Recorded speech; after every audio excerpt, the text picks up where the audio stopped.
이슈K 시간입니다. 지방선거가 80여일 앞으로 다가온 가운데 앞서 전해드렸듯이 민주당 전북도지사 경선 후보가 결정됐는데요.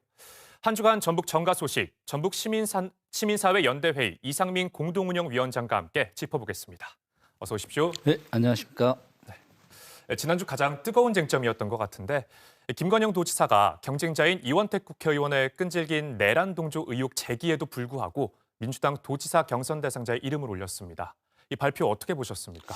네, 어제 민주당 공천관리위원회에서 도지사 선거 이제 후보자 적격 심사를 마무리하면서 이제 본격적인 경선 체계에 들어섰고요. 이제 그래서 전북지사 경선 구도는 김관영 지사, 이원택 의원, 안호영 의원 3자 구도로 좀 확정이 됐습니다. 그동안 이제 쟁점이 됐었던 그리고 이제 이원택 의원이 강력하게 제기했던 김관영 지사의 내란 동조 방조 의혹에 대해서 사실은 이제 이원택 의원은 어떤 군 협조 체계를 구축하려고 했고 그리고 도청을 폐쇄했고 그리고 이제 준 예산을 준비했던 것 자체가 내란에 동조했던 거 아니냐라고 하는 이제 문제 제기를 했었던 거고요. 이걸 이제 공관위 이제 심사 요청을 했는데 이제 공관위에서는 뭔가 이제 그게 자격을 박탈할 만한 사안이 아니다라고 하는 이제 결론을 내렸고 이제 김 지사 손을 좀 들어줬다라고 볼 것 같습니다. 그래서 이제 이게 아직 이제 경선이 본격적으로 이제 시작되면서 그러면 이번에 공관위에서 결정을 한 걸 가지고 이제 마무리될 거냐? 이제 사실 이제 그럴 것 같지는 않습니다. 아마 이제 경선 과정에서도 이 사안과 관련해서 이렇게 치열하게 뭔가 이 논쟁이 있을 것 같고요. 과연 이제 이 부분에 대해서 유권자들은 또 당원들은 어떤 판단을 할 것인가가 이제 대단히 좀 중요한 문제. 그래서 지금은 이제 자격 심사라고 하는 부분을 가지고 논쟁을 했다면 이제 경선에서의 중요한 이슈를 가지고 아마 이 사안이 아마 경선 내내 좀 살아서 움직일 것 같다. 이런 예상을 해봅니다. 네. 그런가 하면 앞서 정원율 익산시장이 안호영 의원을 지지하면서 도지사 선거 불출마를 선언했습니다. 이 두 후보가 단일화하게 된 배경과 앞으로의 전망 어떻게 보시나요? 예, 그 단일화라고 하는 것은 뭐 정치적 선택의 의미가 있죠.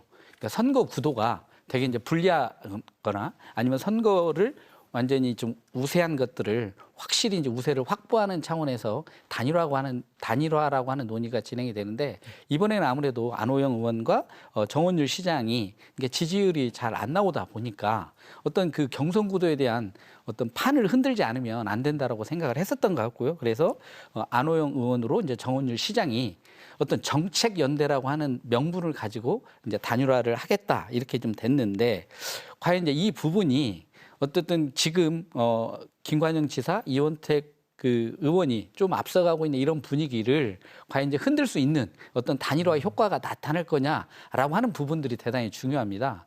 이제 단일화라고 하는 것은 후보끼리 합의를 하면 되는 문제는 아니거든요. 네. 그러면 두 후보자가 단일화를 해야 될 명분, 이유가 있었냐라고 하는 거고 이제 그걸 이제 보통 이제 저희가 이야기할 때 서사라고 합니다. 네. 단일화가 왜 필요했구나. 라고 하는 걸 유권자가 일단 납득을 해야 되는 거죠. 그래서 단일화를 통해서 어떤 새로운 변화가 가능할 거냐라고 하는 부분인데 그 부분에 있어서는 사실 단일화 과정이 주목받지도 못했고 왜 단일화를 해야 되느냐라고 하는 부분에서 어떤 정책연대라고 하는 부분들 상당히 뭔가 이렇게 내용적으로 좀 확보하지 못했다 이런 것도 있고요. 또 하나는 그 과정을 보면 정원율 시장 같은 경우에는 과연 도지사의 경선에 참여해서 완주할 의지가 있었느냐라고 하는 부분에 대해서 사실은 지역에서 말들이 많았었거든요. 근데 결국에는 이제 단일화라고 하는 부분으로 하면서 시장직을 그대로 유지하는 형태로 해서 이제 경선에서 좀 물러나게 됐는데 결국엔 도민들이 과연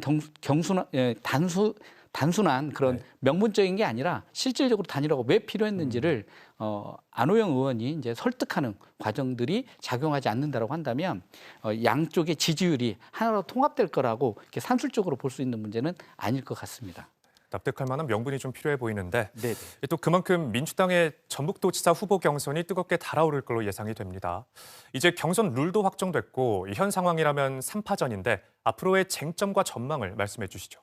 아무래도 이제 쟁점은 앞에서 얘기했던 김관영 지사의 내란 동조 방조 의혹이 또 하나의 쟁점이 될 것 같고요.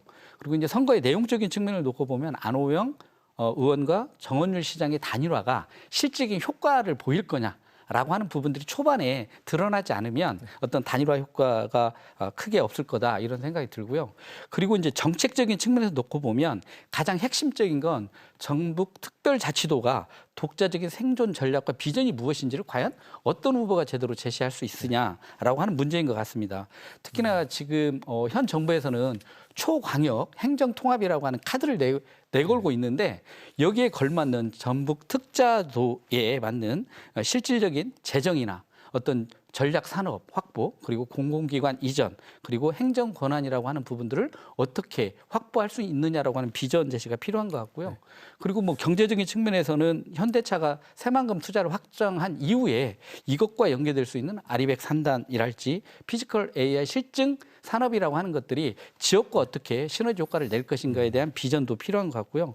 이게 또 하나 이제 현안인 전주완주 통합이 사실은 현 정부의 어떤 그 균형 성장 발전 전부터 논의가 됐던 사안이라 초광역 통합이 논의되고 있는 현 상황 속에서 전주완주 통합을 넘어서는 새로운 비전 제시가 필요할 수 있다라고 하는 이런 요구에 어떤 비전을 제시할 거냐라고 하는 부분들이 좀 쟁점이 되지 않을까 생각을 합니다. 네, 마지막으로 이 민주당에서는 지방선거 출마자들에 대한 부적격자와 감점 대상자 심사 결과가 나왔다고 발표는 했습니다. 어떤 내용입니까?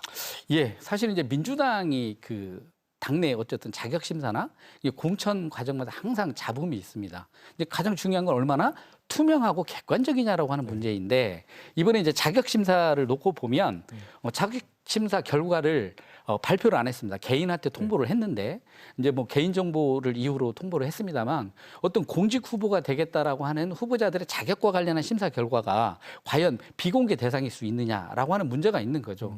그 얘기는 심사 과정이 객관적이고 투명하게 기준에 맞게끔 운영됐다라고 한다면 그게 비공개할 이유가 없다라고 하는 거고요. 가까운 어떤 전북 도당 같은 경우, 그러니까 전남 도당 같은 경우에는 그런 내역들을 다 공개를 했다는 점에서 이제 비교가 되는 거고, 그리고 어쨌든 KBS 보도에 따르면 그 이번에 이제 자격 심사를 통과해서 예비 후보를 등록한 분들을 봤더니 전주 쪽 같은 경우에 약 한 30%가 전과자들 리더라라고 하는 겁니다. 그 전과 내역도 사실은 뭐 반복적인 음주운전이랄지 뭐 그 어떤 강제 집행 면달, 뭐 농지법 위반 등 사안이 가볍지 않습니다. 그럼 왜 이런 사람들이 자격 심사를 통과했는가라고 하는 부분들을 밝혀야 되는데 이제 그러고 있지 못하다는 거고요. 이제 결국에 이제 이런 부분에 대해서 유권자들이 잘 판단을 해야 될 이제 그런 과제가 남아 있다 이렇게 봐야 될 것 같습니다. 그래서 민주당이 현재와 같은 정치 독점 구조에서 불투명하게 비공개라고 하는 이 부분들이 제대로 자리 잡아야 되지